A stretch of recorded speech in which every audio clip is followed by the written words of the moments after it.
Hello everyone. Today we will be looking at not the eRemote TV kit, but rather I wanted to show you guys how to flash this firmware if you have the eRemote TV kit to the eRemote HA, which is the eRemote Home Assistant IR blaster that you could use to integrate this into your Home Assistant to control legacy devices that aren't Wi-Fi connected or can't control via your home assistant via cloud or Wi-Fi, but you have like an old device that uses just IR remote, and then you could actually use this guy to pipe in and learn IR responses to control this in Home Assistant. So yeah, I know that's a mouthful, but I'll show you guys how everything works later in the video. But LinknLink actually gave me this kit here, the eRemote TV kit. I did a separate review on this. It's a great product. I love it. But what I really want to do is I want to use this IR blaster for my Home Assistant instance. So just a warning, if you're going to do that, this remote won't work anymore because this remote needs to work with this base. So for me, I don't mind. I have a bunch of remotes already. So I'm going to put this remote away. So I won't be using this. But I will be using the IR blaster that came with this guy because it's the same hardware and you just need to flash the firmware on it to make it work as a Home Assistant IR blaster. So this guy's gone. This is the only thing I'm using from that kit. And this is pretty much like a little pebble based IR blaster. So we're going to reflash this to the eRemote HA firmware and we'll get it into Home Assistant, and I will show you how I will take my old Dyson fan, which isn't Wi-Fi connected, but it only uses the IR remote, and I'm going to make it smart by making this guy learn the remote, and then I could use it in my Home Assistant to run automations online and make it smart. So yeah, let's go ahead and start. Okay, so I'm going to pull up my iPhone here. And I do have the app already. It's this guy here. This guy. So, because I have other devices, but if you don't have it, just search for LinknLink now on the App Store and then download it. So I'm going to go ahead and launch it. So right now it sees my presence sensor. So that's this guy that I have another video on. I'll link that below if you guys are interested on it. But we're going to go ahead and add a new device. So I'm going to hit add new device. Then hit the top button, the top one, add a new device. And it's going to be E-Series because on the box, it does say it's eRemote. So I'm assuming it's the E-Series one. So I'm going to go ahead and hit E-Series Hub. And then, let's see here. It looks like it's probably the first one, IR Hub, eRemote HA. And then it says power up the device. After about 1 second, LED should start flashing. If not, please click help.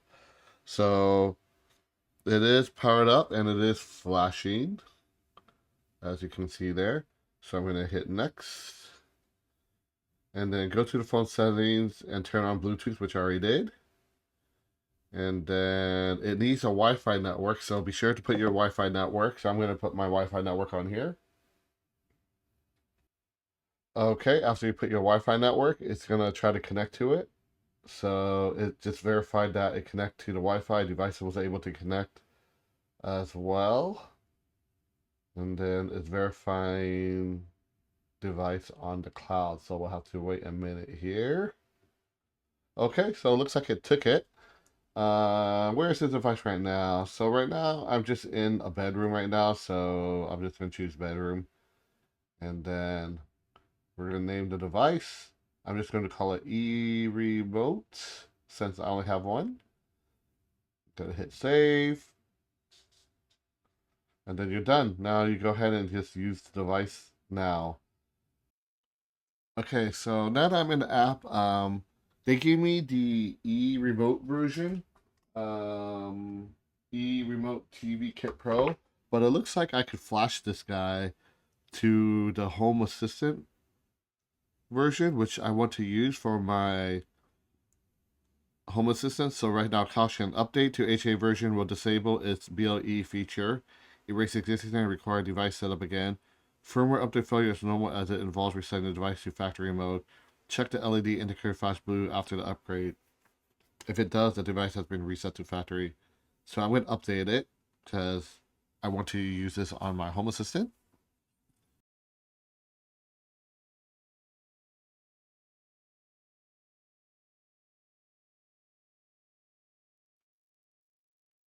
Okay, so again, earlier it said that if it fails, it's normal.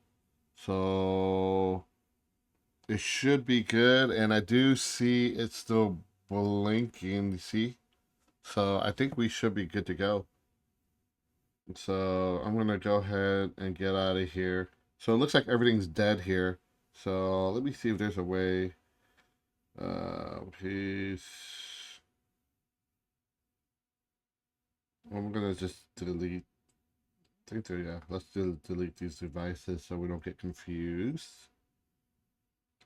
And then this one here, I just set up my TV. So I'm just going to delete that so we start fresh. Okay, so I just got my presence sensors on here. So now it's flashing. So I'm gonna, so that's, I believe that's in pairing mode. So I'm gonna hit plus, add device, add a new device, and this is the E-Series hub and sensors. So I'm gonna do that, and this is the IR hub.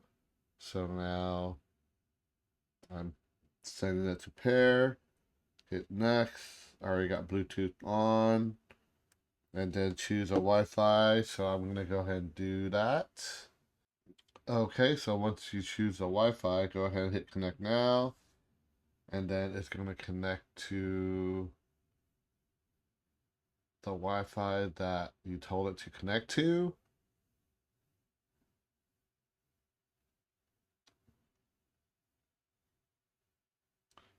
Okay, for now, I'm just going to say bedroom since I'm testing it here. I'm going to hit eRemote HA. So it looks like it says HA at the end, so it knows that it's that one. So now I could use the device.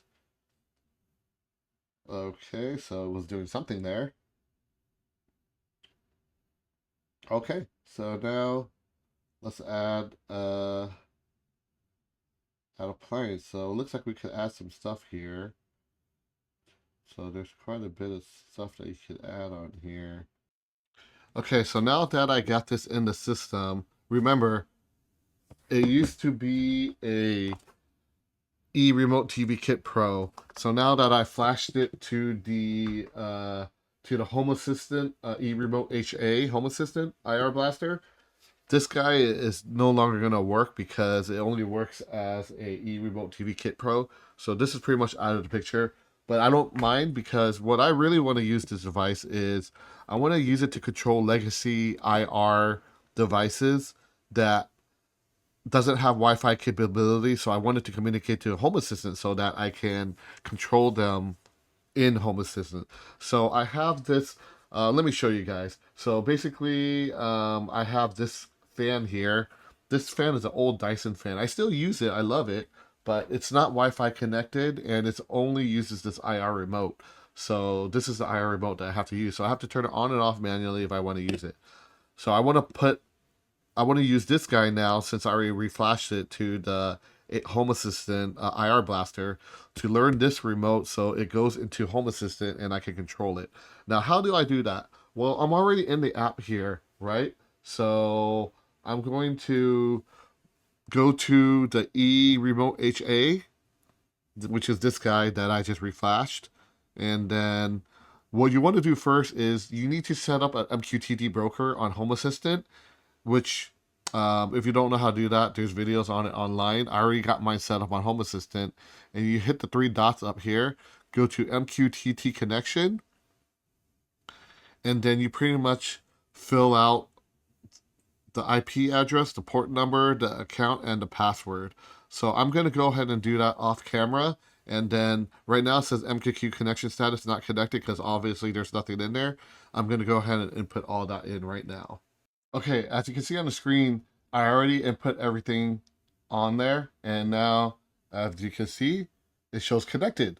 So now this thing, this IRHA blaster, is now connected to my home assistant, which is going to pipe in whatever devices I add onto this so I can control it remotely. So now, if we go back, I'm going to add a manual device. I'm going to hit add device. I'm going to go all the way to the bottom, and there's a custom device here. So I'm going to hit custom. You have the option to control it in the LinknLink app or add for HA. I want to add it for HA because I don't want to deal with too many apps. I just want to pipe into one app to rule them all. So now I'm going in. Where's the device? I'm going to hit bedroom. I'm going to name this Dyson fan. Hit save. And then this is going to add it as a sub device. I already know it. And then you're done. Now, if you hit use this device now, one or more buttons. So basically now you have to program the buttons. So after you hit OK, let's program button 1. So this is the learning area. So go ahead and hit start learning. And then now we're going to take the remote and push it down. So now receive remote control signal. Click the button below again to see if it works. So it's pretty quick, as you can see from there. So now if I pull up the fan again, if I hit this, that was the power button that I programmed. If I hit the power button, it turned on. So I'm going to hit yes, that it's programmed perfectly. And then now, look at that. I could turn it on and off.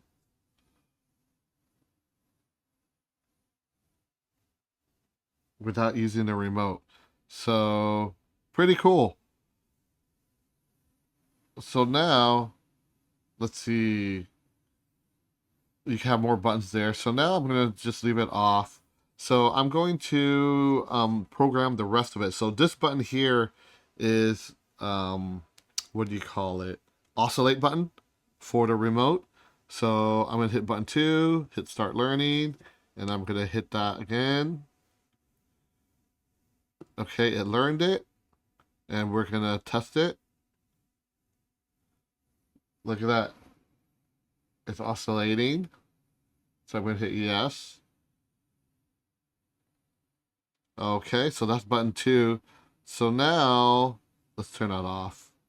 Okay, so now I'm going to program these 4. So this is the wind speed up and down, more or less. And this is a timer, more or less. So button 3, I'm going to hit start learning. That's going to increase the wind speed of the fan. Okay, so it learned it. So if I hit that, so it looks like it turned on. So it's already set to 10, so I'm going to hit yes. Fan's pretty loud, so let me turn it off.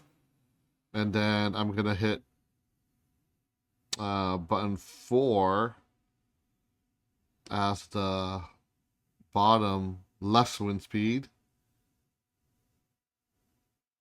Okay. So hit yes.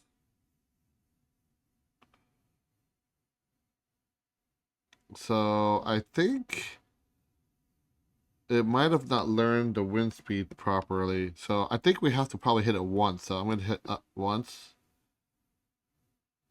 Okay. Yeah, I was holding down too much. So you don't want to hold down too long or he's going to keep going up. So now if I hit button 3, it's going up. But looks like it's going in increments of 2. So I'll probably have to redo that again. So I'm going to redo.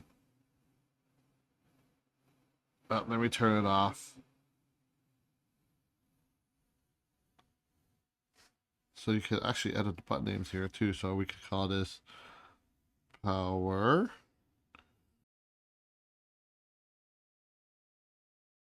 Okay, so I got my buttons named. Luckily, there's only 1, 2, 3, 4, 6 buttons I need.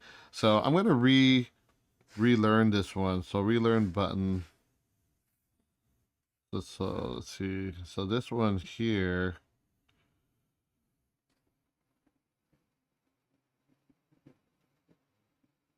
So this button, are you sure you want to relearn? So I'm going to relearn it.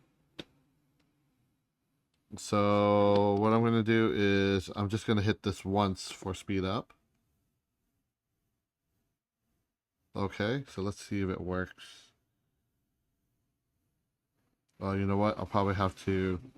It was already on the high, so let me go. I'm going to set it to the lowest. And then let's see. So speed up. Oops. I had to hit done. So speed up. Yeah, now it's good. So to speed up, I have to kind of tap it once so that every time I tap on here, it goes up once, because if I hold it down, it blasts it too many times and then it's going to like jump up. So something to note about if you're a sign up fan. So now I'm going to hit the speed down. So again, I'm just going to tap it once and then test it. Yep, it went down one, so we're good there. And then timer up again, do it quickly. So start learning, then up once. So now I'm going to hit it once. So it goes in 15 minutes increments. So I see 15, so that's good. And then last but not least, timer down. So I'm going to hit once, timer down, and I'm going to check. Yep, looks like it's good. And if I hit timer down, it turns it off. And then if I hit timer up, it goes up by 15-minute increment. So it looks like everything works good. Oscillation, speed up, speed down. Now I don't need to use this guy. And the cool thing is this remote is on my desk here, and this fan's on the bottom. And I'm surprised it's still getting the IR. So it's like it's blasting it through the room, which is pretty cool. So I kind of like that. So this guy is high on my desk and this fan's over here. And you know, yeah, it still gets the IR. So I'm going to turn it off. So now everything should be connected and it's going to go into my Home Assistant. So I'm going to go to my Home Assistant now. Okay, so now I'm in my Home Assistant. I'm going to click on settings. And then if you go to devices and settings, and if you go to, where's my MQTT? And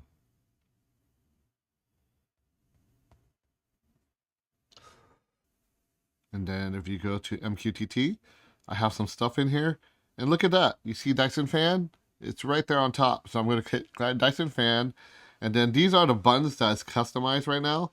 So it looks like it didn't pull these three. So I could rename it in here. But like, I think this one, yeah, power button. So I don't know if I just need to rename it. But it does see it as power button. So I'm just going to press that. Look, it turns on. And turn off. That's the speed. So I could go. Oh, that's oscillating. So I could control oscillation. And then I could control speed up and speed down. And then the timer from the bottom. So yeah, it's in Home Assistant now.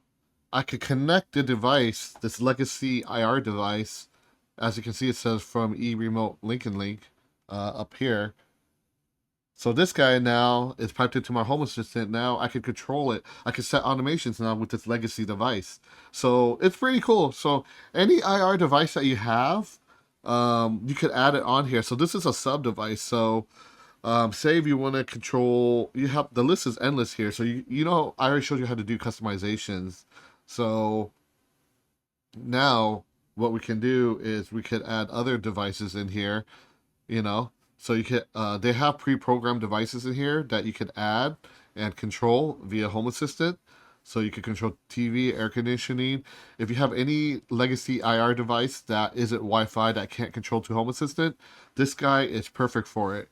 And then you can control your devices via Home Assistant. It's really cool. I really love it. I love how I can control my legacy Dyson fan with Home Assistant now with this device. Just keep in mind it has to be in. You have to have each one in your room. So this is in my bedroom right now. Obviously, if I want to control a device that's in like the living room, I need another one of these and put it in the living room and then pipe it into Home Assistant. So you might need multiple units of these if it's in different locations.